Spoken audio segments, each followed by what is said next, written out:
Doing, I'm your host, Good Energy. Welcome to Tennis After Dark. We're going to take a look at the other half of the round of 16 and determine who's going to make the quarterfinal. This is going to be pretty darn good, right? We have Dasha taking on Mera Andreeva, the future of Russian tennis. I had to say that, guys. That's right. Because, literally, Dasha is now a resident of Australia. They're just a little more open there with how they view relationships. Now, Dasha, she's the 17th seed taking on Mera, the 6th seed. The head-to-head is 1-love for Dasha. They played last year on the Asian leg of the tour. Went 3 sets. Dasha actually served up a bagel the first set to Mera. Now, Mera's here after taking out Buksa, Kruger, and Putintseva. She hasn't dropped a set. Dasha did drop a set the first round to Katerina. She bounced back against Lois and Badosa. Mira's like a 4-1 favorite, and I'll be honest with you guys, I don't think that's right. Dasha is struggling. She's only 14-12 on the season, 5-4 on clay. Mera though, hot on clay, 10-3. Right. Here's the thing. Dasha just has a horrible serve. Everyone talks about Coco's serve, but they really need to remember Dasha's serve is just freaking horrible. She faults at the wrong time. She double faults at the wrong time. She breaks herself a lot of times, to be honest with you. If Mera serves well, it's simple. If Mera serves well, she's going to win the match. It's simple as that, because Dasha's going to break herself. However, guys, if Dasha can serve well, I think she can win, because here's the thing about Dasha. She's a good defensive player, still one of the best defensive players on tour. Good footwork, good shot making ability, good range. The only thing that concerns me is Mirra's left down the line, her forehand down the line, rather. Very, very good, very strong, very powerful. I think Mera has the power edge. She has the athletic edge. She's very tactical, very tricky. She's not going to engage in these long rallies with Dasha. She's going to find ways to exit, and it's going to be highly effective. However, I'm going to take Dasha to win at least 1 set. She's too big of a dog not to. But again, her serve is not good, guys. Pegula taking on Lois, Bosan.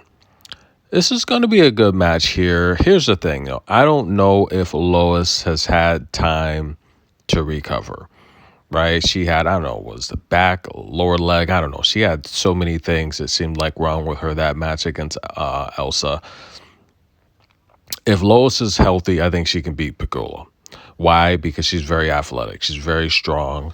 She's a good clay player. She's a very technical clay player. She is what a clay player is. She's very tactical, very strategic, a lot of top spin, a lot of slices to redirect. Don't like her serve, though, I think. And it could have been the injury, a lot of faults coming up short. Yeah, I think it really was injury, because she served well before she called for the physio. After she called for the physio, she couldn't get the ball over the net, really. Here's the thing. I don't know if, it's a slam, so all the players have the best resources. Outside of a slam, I don't know if she would be able to recover.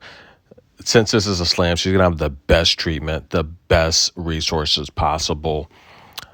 But still, I don't know if that's enough, because with these injuries, especially the back, the legs, once you rest and take a day off, or should I say, once you leave the match, rather, and then that adrenaline stops flowing, you're really going to feel it, especially when you wake up the next day. By default, I'm going to take Pegula to win this match because he's healthy. But don't be surprised if Lois gives Jessica a run for the money. Maddie Patty taking a Hailey Baptiste. Thank you guys, family members of Hailey, for clearing that up, her heritage, because everywhere you look and everyone, the consensus is that she's Haitian, but I guess not, right? She doesn't even have a little bit of Haitian? Come on, guys. But that's what the consensus was, so thanks for clearing that up. Hailey Baptiste taking the 7th seed Madison Keys. They've played 3 times, and Keys owns the head-to-head. But of the 3 times they've played, it's gone 7 sets.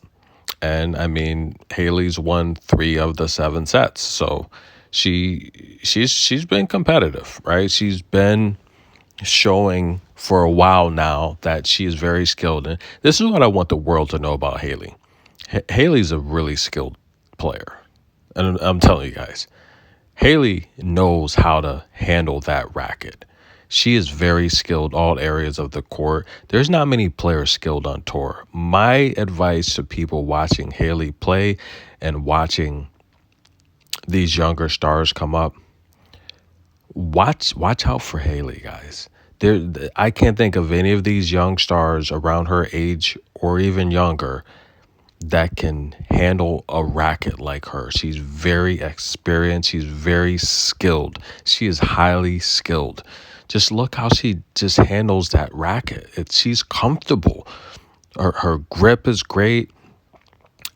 Her serve placement is great. Her forehand, backhand, slices, topspin. She's very skilled. And I'm sure the people around her, they're letting her know, continue to work hard, continue to put in that work, because you are only going to get better. I'm telling you guys. And these slams is where, a lot of the male players, well, a lot of people in general, they're complaining about the schedule, and but none of them, they're complaining about the schedule, but in particular, they're stating that they don't like the format of the slams, but you can't skip a slam because that's how you make your money. This is how players make their money, the slams.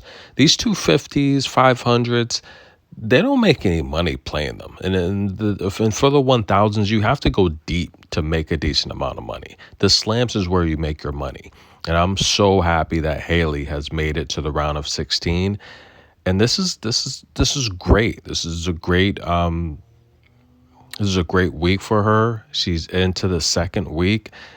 A lot of money. And I'm telling you guys, as she continues to get better and climb the rankings, she's going to be a problem for a lot of players because Hailey is really, really skilled.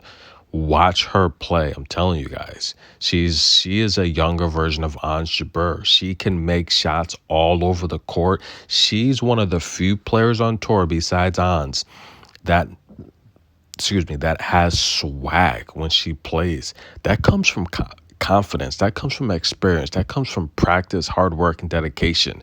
She has swag with that racket. Not a lot of players are really comfortable in their skin going these deep rallies. Hailey is really good. But I'm going to go with Madison Keys. He owns the head-to-head. Madison's got a lot of power, And Hailey does too, but Madison's on another level with power. Very experienced, very tenured. Like I said in the previous video, don't be surprised if Hailey beats Madison. I think she's beat her before. I think she has what it takes to defeat her. I don't think Madison looked really good either last time against Kenin. She went 3 with Kenin. I think Hailey would beat Kenin. Hailey destroyed Buzas Moreno. She should have beat Habino. She beat Beatrice Haddad. I mean, I think she can beat Keys, but I mean, Keys is a little bit too experienced. I just think it's going to come down to Keys' kick serve. It's too strong. I think that's going to set Hailey on the back foot a lot in these rallies. But don't get discouraged for Hailey. She's going to be at the top where she belongs. She's that good. I'll take Madison Keys to win. And Coco Gauff versus Ekaterina, ladies and gentlemen. Stay tuned. That's coming up next.